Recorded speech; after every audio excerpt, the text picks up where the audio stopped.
Justru dengan Mas Ganjar dicalonkan kemarin oleh Bu Megawati, justru keyakinan itu ada pilpres dan kita akan bertarung, ya. Dan saya ingin tekankan di sini, waktu DKI Mas Anies itu mulai dari di bawah 5%. Gitu loh ya. Popularitasnya rendah, elektabilitasnya sangat rendah. Hari ini Mas Anies sudah di atas 20%. Ya, kalau kita baca dari hasil survei-survei rata-rata lah. Gitu ya. Artinya startupnya sudah sangat baik, gitu. Assalamualaikum warahmatullahi wabarakatuh. Waalaikumsalam. Salam perubahan. Alhamdulillah pada malam hari ini kita kembali bisa bertemu dengan tokoh yang cukup penting pada akhir-akhir ini. Kita memburu orang-orang yang mempunyai keterkaitan terhadap Pilpres, dan malam hari ini kita ketemu lagi dengan Bapak Dr. Soetrisno Muslimin. Beliau tentu berada di lingkaran Rashid Anies Baswedan. Walaupun yang kita bicarakan nanti mungkin belum menuki kepada masalah Anies Rashid Baswedan, tetapi terpenting adalah ini kita tahu bahwa selama ini ada KIP dan kemudian terakhir diramaikan dengan koalisi besar. Masyarakat membacanya, koalisi besar ini seolah-olah yang dihadapi itu hanya Anies Rashid Baswedan. Dan lebih hebohnya lagi, tidak lama berselang, kemudian ada keputusan yang mengejutkan, yaitu diangkatnya dengan diusung oleh PDI, yaitu Ganjar Pranowo, di mana kita tahu Bu Megawati itu sedang berseteru hebat dengan Jokowi. Orang mengira ini ada deal-deal apa ini, atau seperti itu. Nah, pasti banyak pertanyaan-pertanyaan yang akan kita dapatkan jawaban dari Pak Dr. Soetrisno ini, karena kan terus terang berpengaruh kepada Capres Anies Rashid Baswedan. Karena semua ini hiruk pikuk selama ini seolah hanya orang mengatakan tanda petik ketakutan terhadap seorang Anies Baswedan, sehingga nanti lebih lanjut kita akan tanya sampai kayaknya kata mau dihilangkan beliau itu entah dengan cara apa. Tapi kita minta komentar Pak Soetrisno dulu tentang kemunculannya Ganjar dan bagaimana tentu ada sikap lah gitu ya. Ya, silakan Pak. Iya, gini, kalau saya sebetulnya nggak terlalu surprise ya dicalonkannya Ganjar Pranowo oleh Bu Mega, karena saya termasuk yang mengerti cara berpikir Bu Mega gitu. Bu Mega itu memang berpikirnya jauh gitu, berpikirnya itu panjang. Jadi dia nggak hanya mementingkan dirinya, dia nggak hanya memikirkan anaknya, dia memikirkan masa depan partainya, dan dia juga memikirkan negaranya. Sehingga dia nggak sekedar mencalonkan orang gitu ya untuk maju sebagai peserta dalam kontestasi presiden. Kalau dia berpikir hanya untuk dirinya dan keluarganya, kan pasti dia pilih Puan Maharani. Gitu.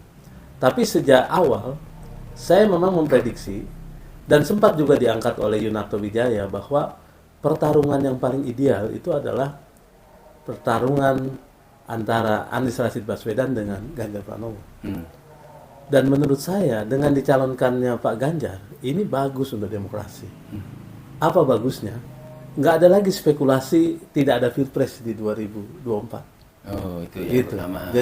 Jadi akan hilang spekulasi-spekulasi seperti itu. Kenapa demikian? Karena kemudian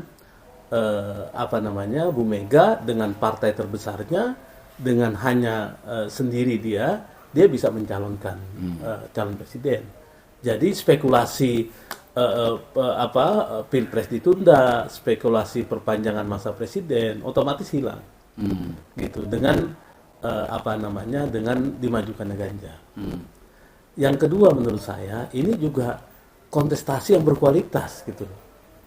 Jadi dalam bayangan saya Pilpres 2024 ini termasuk Pilpres yang paling berkualitas nanti, karena akan ada perdebatan ya antara calon presiden yang punya rekam jejak bagus.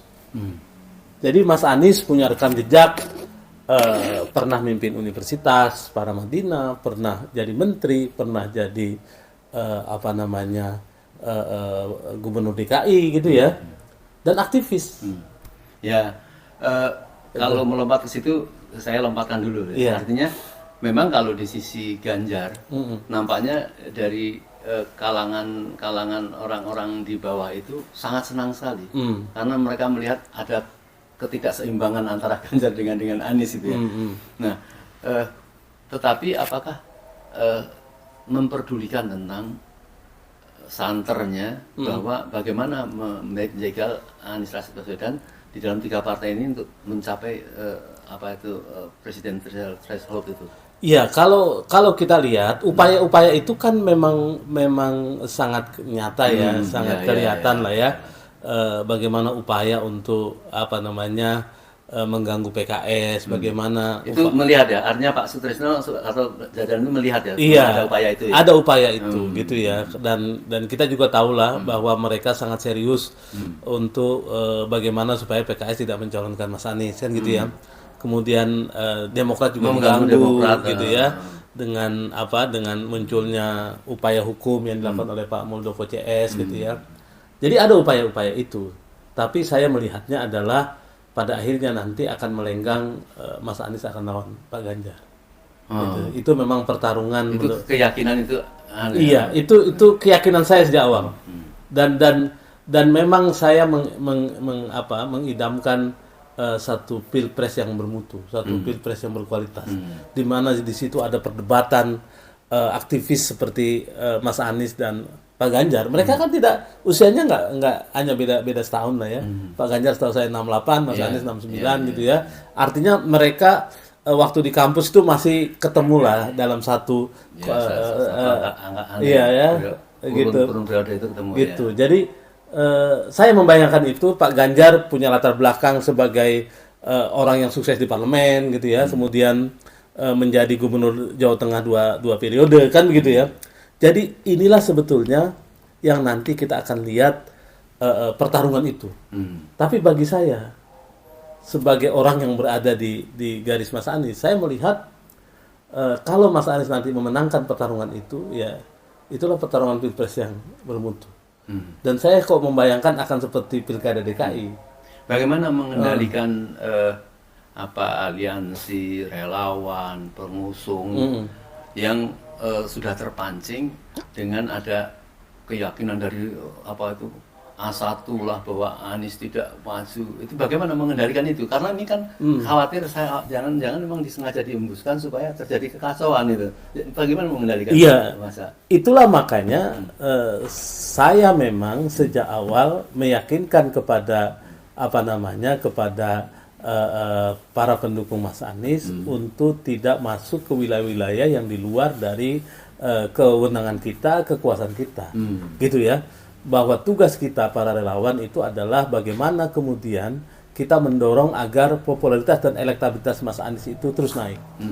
Coba Pak Mursalim bayangkan, awal tahun 2021 ketika saya dan Laode mendeklarasikan Mas Anies sebagai calon presiden, kan belum ada partai, kan gitu ya. Hari ini sudah ada 3 partai, gitu ya. Walaupun diganggu-ganggu, gitu ya.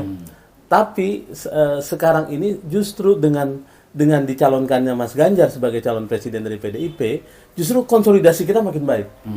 Gitu. Kenapa? Karena keyakinan kita ada pilpres itu pasti. Kemarin kan ada semacam ketidakpastian. Gitu ya. Justru ketidakpastian itu begitu mempengaruhi cara berpikir kita, cara kerja kita. Justru dengan Mas Ganjar dicalonkan kemarin oleh Bu Megawati, justru keyakinan itu ada pilpres dan kita akan bertarung, ya. Dan saya ingin tekankan di sini, waktu DKI Mas Anies itu mulai dari di bawah 5%. Gitu ya. Popularitasnya rendah, elektabilitasnya sangat rendah. Hari ini Mas Anies sudah di atas 20%. Ya, kalau kita baca dari hasil survei rata-rata lah. Gitu ya. Artinya startupnya sudah sangat baik, gitu. Makanya saya membayangkan akan seperti pilkada DKI, akan ada 3 calon gitu ya. Akan ada 2 putaran nanti pilpres, dan Mas Anies nanti akan masuk dalam putaran kedua. Para pendukung dari pilpres yang satu akan mengalihkan suaranya ke Mas Anies.